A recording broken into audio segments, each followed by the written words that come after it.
This is the Fulton Podcast.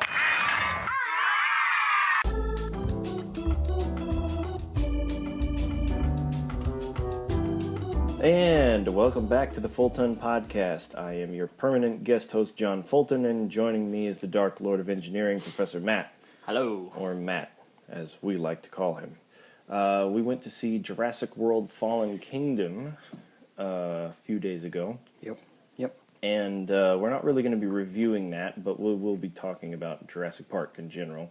This got me to thinking about guns. Whenever I watch a Jurassic Park movie, about the first thing I think is that the cheapest and easiest way to stop about almost all of the conflict in a Jurassic Park movie is to provide everyone with a lot of high-powered military-grade firearms. To me, that's just a big thing that bounces around in my head.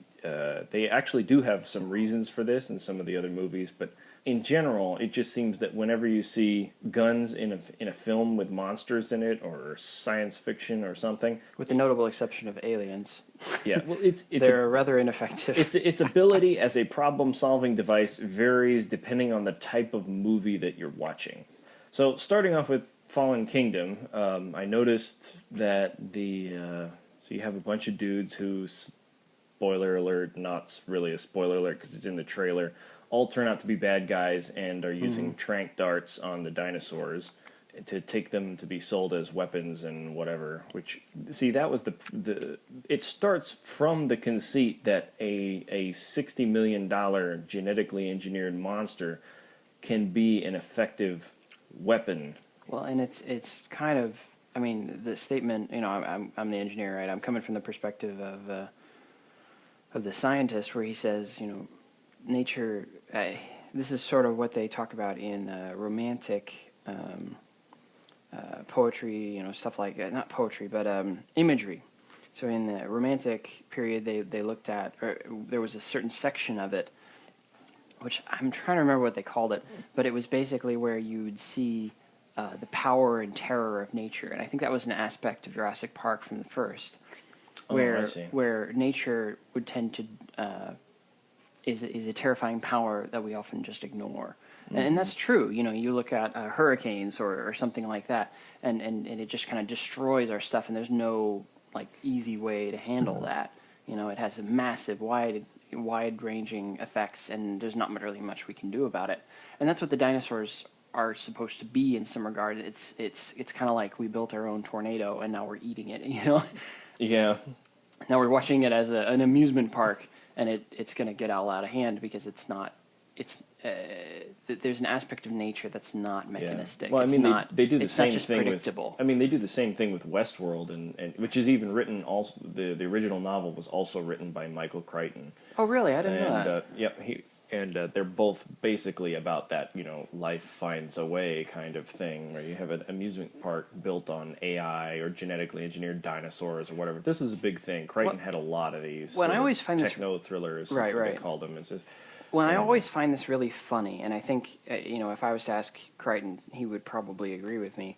But I always find it really funny that people emphasize the mechanism of evolution as something that produces things that are now terrifying and mysterious. And I feel like, you look at how evolution actually works, and that kind of defies explanation, I suppose you could say. And it's kind of a funny... What do you mean? I don't understand. Well, in other words, the method of evolution, as far as, small changes over time, is well understood as far as that's concerned. But it's kind of hard to figure out where, diabolical, giant foot claw monster comes from out of that, sort of thing. And I think that's why, in some regards, dinosaurs are such an incredible shock to us.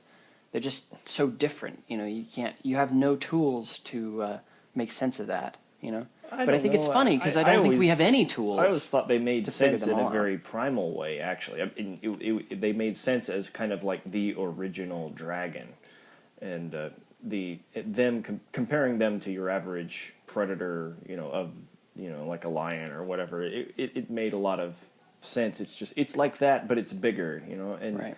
And the amazing thing is that they contain so many of these aspects that are, very dragon-like, or very much of these other things that and they hunt and all that stuff. But they don't. You don't have to make anything up. They're not like Frankenstein. They're not like, you know. They don't need a mythology. Yeah, they're not like the alien. Think about this, for instance, like the history of the xenomorph from the Alien series. Yeah.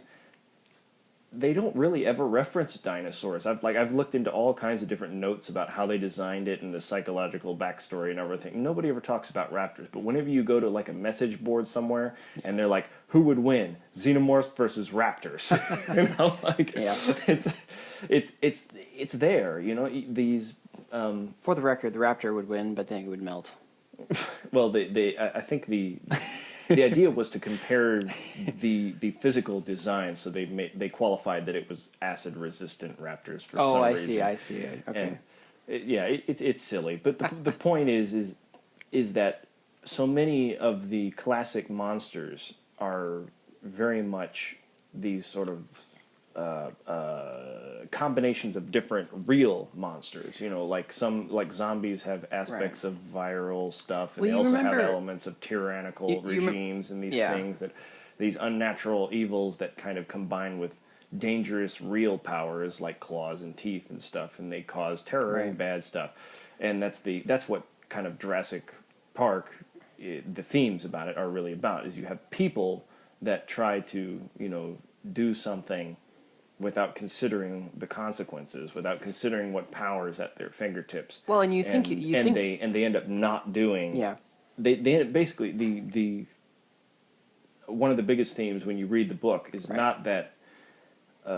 What I get out of it a lot is just that John Hammond and InGen, the company that clones the dinosaurs and creates the park, has not thought this through. That's the biggest theme of it. Well, and it's really funny in my mind because you know, they thought a lot of things through.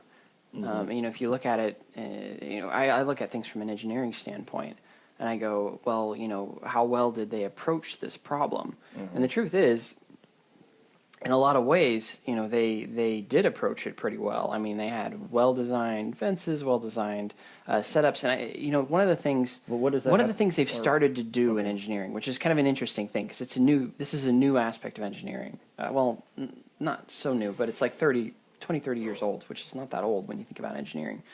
And one thing they do is they're starting to look at, you know, how to anticipate the stupid. You know, in other words, the most crazy thing you can see people doing. Mm-hmm. And so that's why when you look at a car, you know, and you read on the thing, it says, you know, don't eat the, you know, whatever you call it, you know, don't drink the battery acid, you know, stuff like that. Yep. It's because you know, engineers, they had so many people who were that stupid that they're now starting to like anticipate the stupid if they can. But the funniest thing about that is that it's fundamentally crazy. Like, we're dealing with stuff that's fundamentally crazy, and it's because people just don't know enough about something. And that's why I go to this fear of the unknown, and that's what I'm talking about when I say that these animals are they defy explanation. In other words, because there's so much unknown about them, you don't know what the raptor's going to do next. You don't know where he's going to go, what he's going to do. All you know is he's a threat, and it's a valid one. And that's what makes it to make it a more potent thing. They take away your tools to handle it, you know. Yeah. If it comes for you, you don't have the shotgun, you know, you don't have and they get rid of it as soon as they can because it would break their storytelling in that regard.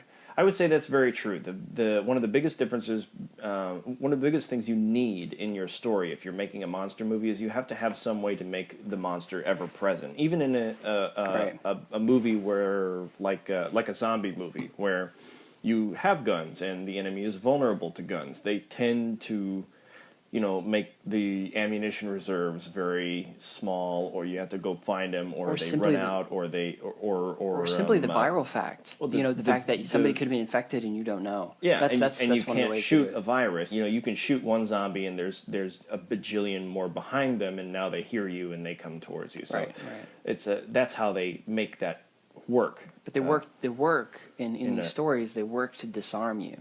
And that's because especially I think in American film, guns in particular are a symbol of power. And for them, if they don't find some way of taking away your power, you don't feel scared. You Yeah. know? It's a very interesting thing if you consider that, you know, we're all like, oh, well, T-Rex's head is really huge and indestructible. But then you think about, well, you know, we used to shoot elephants in the head with, you know, Yeah, you were telling me. Well, I was reading about that, and one of the interesting things about bullets' effectiveness versus various animals is that, you know, it wasn't so much the fact that the bullets couldn't penetrate an animal so much as that it was really hard to find the critical point that would stop it. You know, you had to shoot them in the spine, or shoot them in the head, or shoot them in the joints, or whatever. And when you were trying to do that, and it's charging at you, and it's a small target moving around, you have to kind of superimpose. Oh, that's where its head is, and it's got this small brain, and you're trying to dodge and bob and weave and stuff like that. And that could make that could definitely restrict a weapon's effectiveness. But in the movies, I feel like that ends up getting lost. See, they're not even thinking on that level in most of the movies. Right. This is one of the reasons why I think it bugs me. Is not that you see people use guns and their fear prevents them from using them effectively, so much as that they'll find some way to make a comment about guns or to not include them just because people are stupid, like in Jurassic World, Oh, gosh. the Fallen, that the Fallen Kingdom. Where he swipes the guy's ammunition when the T-Rex is Oh rampaging. no, that's even worse. That's why Jurassic World: Fallen Kingdom. I mean, it's really not that good, but it's still not It's the still better worst than Jurassic that, yeah, Park that's for movie. sure. That's absolutely The for Lost sure. World, the second one, also directed by Steven Spielberg, gets that honor in my mind because it's not that there's parts of it that are really good. Yeah. But I remember it just pissed me off so much knowing that it felt like the movie was willing to value the dinosaurs' lives. Yeah. It's like dinosaur lives over the lives of people who were just trying to get a quick buck. And I'm like, man, people who want money maybe they're not always the most scrupulous, but should they be eaten by dinosaurs? You lost me there. You know, they have whatever character played by Vince Vaughn. Yeah. And they're all these activist folks. And the scene I'm referencing is that they have an attack by T-Rex on the camp. Right. And one of the game guys hunter, in front of there's basically two teams. So you got Jeff Goldblum, Vince Vaughn, and his girlfriend, and this other girl, and some other guys who get eaten because, you know, who cares? By the T-Rex. Right. And one guy gets eaten by two T-Rexes. Yeah. It's very nasty. Yeah. But then there's the InGen team, which arrives, and of course they have all the cool toys, and they have guns and tranquilizers, and they're basically doing the same thing that they're doing in this show, the latest one, Fallen Kingdom, which is that they're gonna trank all the dinosaurs and take them somewhere and sell them. Except for that they're trying to start another park instead of sell them to arms dealers. Which is funny because they're like, well, these people are evil for some reason, and they never establish we're supposed to believe that just because they want money and they have big game hunters along. When in reality, they had a very pragmatic crew there. I mean, that was a well put together crew that to do something that was not had no moral qualms, as far as I'm sure. Well, I think the big problem, they weren't going to kill him. I think the idea was that, you know, since, you know, dinosaurs always escape from their park, that if you take them to San Diego, they're just going to get loose in San Diego, and the businessmen don't care. And that's a justifiable, I guess, within the movie's moral basis. But basically, you have the big white hunter, the great white hunter character, and his assistant ends up getting killed by a T-Rex because one of the heroes stole his the bullets out of his elephant gun cartridges. Yeah. And I was sitting there going, really? No, don't care. T-Rex is dead. I don't care. Well, definitely, if you're going to try and make your hero powerless, don't do it. Don't do it by using other heroes because they're no longer heroes. Yeah. I mean, if you run around a corner and you're like, I got my shotgun with slugs and I'm ready to take that raptor out. The raptor pops up into the sight, and then your girlfriend takes the shotgun and throws it over the side of the building. And you're like, what the hell did you do that for? That's what that felt like. And it was like, don't shoot it. It's beautiful. Well, and it stabs you in the heart. Well, and there's ways to get around it too. I mean, like what we were watching, was it The Maze Runner? and the series, The Maze Runner. Starting with the second one, Yeah. you start getting introduced to the bad guys' goons, and they're these kind of tactical, kind of stormtroopery goons. Yeah. But they are specifically tasked with capturing people. Most of their it's like they have weapons that are lethal and non-lethal. And the non-lethals are basically these sort of taser shotgun shells. And I looked at that and I went, you know what, that makes perfect sense. I get it. That you could you're able to effectively defend yourself, but you can still take down whatever it is you're trying to capture. Yeah. And I mean, obviously, you'd take a lot of shotgun shells to probably taserify a dinosaur, but I mean, they have the tranq darts and all that other stuff. But it just seems so. Well, that's why the first Jurassic World, I think, made more sense, because they didn't disarm the characters. They just made the enemy that much more crazy. Well, you know what's interesting? And I think that was much cooler, honestly. Well, they also they actually specifically in the first Jurassic World, they specifically point out that sending the security guys in without lethal weapons is noted as a mistake. It's not. It's a comment on the corporation that's running Jurassic World and is not ready to. It's not aware of what they've unleashed. They have not accurately balanced their. I have this many guns versus I have this much power behind a cage, ready to pop out and eat everything. Right. And that actually made sense. I had no problems with the original Jurassic World is very much superior in that respect. In a lot of plot respects, in fact. And interestingly, I did not think that they would successfully transfer that over, but that is a key theme in the original Jurassic Park movie, and more prominently in the book, where in the movie they have shotguns and they have the game warden who is Robert Muldoon. Where their first shotgun, or the one shotgun the main character ever gets close, he does in fact shoot it. It immediately, it's one of the most reliable shotguns on the planet, and immediately jams. I don't know how many people. I don't know how reliable this. I heard this Bass 12 had some issues with some, mostly just that not a whole lot of people bought it, and it was big and heavy. I don't remember them having reliability problems. Well, it's because the pump action is very reliable. That's your point. I get it. Yeah. Pump action is extremely reliable. And unless you have a really badly made gun, then it's going to usually work fine. And they managed to get it jammed up within one shot. Right. I thought it was incredible. But in the book, they don't have the shotguns at all. Well, let me give me a second just to talk about the other scene they have with the shotgun. And I thought this one was very cool, where Muldoon, you were about to talk about this. Right. Where Muldoon is there, and I thought it was really interesting because the way they do it. Okay, so humans hunt. Okay, most of the time we bait hunt. Okay, we'll either have a duck call or a bait there, and we'll wait for the animal to show up and we'll get it, right? Mm-hmm. And I thought it was a really interesting thing where the raptors ambush Muldoon that way. They bait him. Oh yeah, and that was what made that so scary. You didn't need no guns. You just didn't know they were going to jump on you. That's why you get that line, right. Clever girl. And now everyone knows that line because we didn't need to get disarmed. Our enemy is that smart. The raptor, and that was scary. The raptor doesn't outsmart the gun. The raptor outsmarts the human. Yep. And that's why that scene really works much better, in my opinion. Oh, I agree with that. Yeah. But in the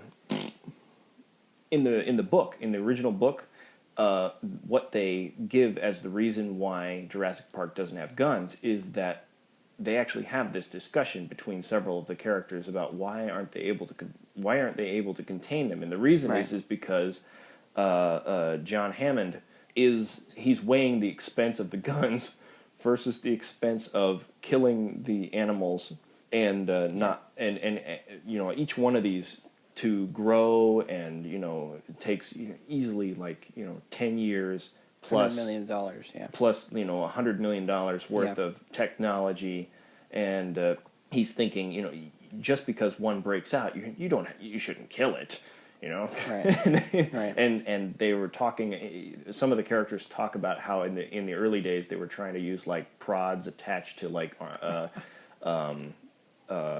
backhoes and things like Yeah.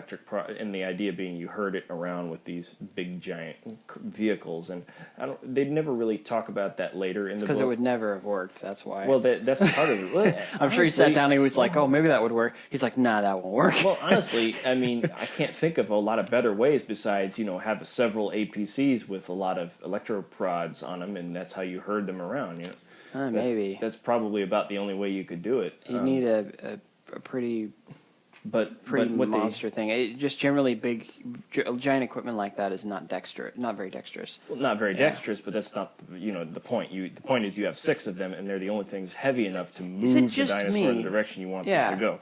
But what they do end up doing, the only gun, Muldoon in the book is an awesome character. Like he doesn't have this kind of he doesn't die either. He's not dressed like a safari guy either. He's got aviators and a cigar and a big bushy mustache, and he's a little bit overweight. He looks more like Mr. Ashby. I don't know. Who would that look like in real life? I'm trying to think of a person in the movie, but he's just this safari guide guy, but he's obviously like kind of washed up a little bit, bitter and about everything, and so his attitude towards the entire thing is it's like there's an alternate way you could make a Jurassic Park movie without changing almost any of the plot. And Robert Muldoon would be the protagonist, and he's just like it would be like a Doom. It would be like a Doom movie, except for with dinosaurs, starring Robert Muldoon. He's like, I was hired to work for this crazy billionaire dude, and he decided to clone dinosaurs. I told him we needed a lot of guns, and he didn't listen because they're expensive. Well, then the dinosaurs broke out, and they tried to eat everyone, and it was up to me and this weenie lawyer, and we went all over the place, and I would tell him, ready to live dangerously. It's like the lawyer guy in the movie who gets eaten. Well, that's like in the movie. Gennaro, the lawyer, is a composite character of 2 of the characters in the novel, and one of them is the game warden. Not the game warden. Sorry, I just described the game warden. Accountant character. It's like the park manager guy. Oh yeah, that's right. And he does look. He has the same build as the lawyer in the book, and he's kind of a skinny guy, and he's the PR manager or whatever. And he does end up getting killed by a T-Rex in that scene. And but the lawyer, Gennaro, who comes from InGen to get on John Hammond's case, is this big beefy guy who wears sunglasses. Oh, not sunglasses. He has really thick glasses. Yeah. And he has like he's the quintessential nerd. He's kind of a nerd, but he's also this big beefy dude. And so his main problem is not that he's not tough enough or not big enough. It's just that he's kind of a coward. Yeah. And so Muldoon is constantly dragging him around, going like, "You're big enough to do whatever I need you to do. Come with me." And Gennaro's like, "Okay." When it's like we talk about disarming. Think about this: the only gun that Muldoon is allowed to have. No. Let me explain this. To disarm the character in the book is actually twofold. It handles that with one. Hammond doesn't want any weapons around, so there's not many. Okay, so Hammond only allows for Muldoon to have his stuff and to have his own or a certain type of weapon. And the other thing the plot element they introduced, which I thought again it's more similar to that whole the enemy is more tough or more dangerous than you anticipated. Not that your weapon your weapon is insufficient. It's not you don't get one. Yeah. And that's they say that the dinosaurs have very distributed nervous systems. That's the way Muldoon describes it. That's how they describe it. And so basically they can handle a ton of gunfire basically. And so you can't just shoot it and expect it to die. The thing is this is probably not true anatomically, but this is what he uses as a justification. Method. Yeah, justification to disarm the character. Basically, to kill a dinosaur, unless you get a straight shot into the brain, you have to blow it apart. It'll probably keep going. Right. You could blow a limb off, and it'll keep going. And so what Muldoon insists on, like he threatens to quit over it. So finally, Hammond's like, "Fine, get it." Is he basically has a rocket launcher with different types of ammo, and one of them is a giant tranquilizer dart, and one of them is a giant shotgun that basically works like canister shot. He actually gets to shoot a couple of raptors with it, and he blows the leg off one, and he turns the other one basically into red paste. That's coolest it's an awesome scene. Yep. And but the trick, see, and the reason that things still remain tense is, one, he's only got about a dozen shells for the entire, like that's it. He's only got 12 rounds. Yeah. And the second thing is that it's a more like a rocket launcher than it's like a bazooka shooting. It's basically slugs. It's basically a bazooka. So it can work on, T-Rex. They actually use it to trank the T-Rex at one point, and he shoots this giant tranquilizer, and then they both jump into the Jeep and drive away, and the T-Rex chases him until it falls asleep. And then it finally just kind of collapses mid-stride, and that's how they escape. That's also one of the other... I'm sorry, I got off. What I meant to say was it's a rocket launcher, so basically it's a two-man weapon, and right? that's what the lawyers help him out with. Yeah. Muldoon's firing it because he knows how to fire everything. The military would call it crew-served weapon. But if Gennaro freaks out and there's a scene where Gennaro's loading, Muldoon kills the raptor, aiming it, and about 2 seconds after that, Muldoon freaks out and runs off with the shells. Gennaro freaks out. Gennaro freaks out and runs off with the shells, leaving Muldoon, who has to escape a different way. And so it's still terrifying. Why? Because it's the operation of the weapon makes it difficult. Means that there's tension involved because you still have to get these two characters to do things that the mechanics are connected directly to the character's level of tension, and it's very effective. And I think that's one of the interesting things is I think when your moral failings or your competence at something is the failure, it makes a lot more sense to you. For me to sit down and say, well, I just don't know how to kick a soccer ball, and so I'm not good at soccer, is much easier for me to deal with than the soccer ball is invisible and I don't know. It's like I have no concept, I have no tools to handle that. Or they take the soccer ball away and then ask me to score goals. That's what I think is basically the situation of a lot of horror movies. It's like they say, oh, you could do this, but you can't because I say so. It's very, what was that game we used to play, Mao Mao or whatever? Chairman Mao, right? Where they come up with rules and they don't tell you what they are. Well, they're constantly slapping you because you don't know what the rules are. Yeah, well, I would never, I only played it the one time and I got frustrated and left, so I don't like it. Well, and there are problems like that. I mean, some things are that complicated, but usually it's because they're complicated, not because... and you didn't spend enough time getting to know the thing, and that's the feeling I get with the original Jurassic Park, is that it's more of it's not that they couldn't have solved those problems, it's that they didn't.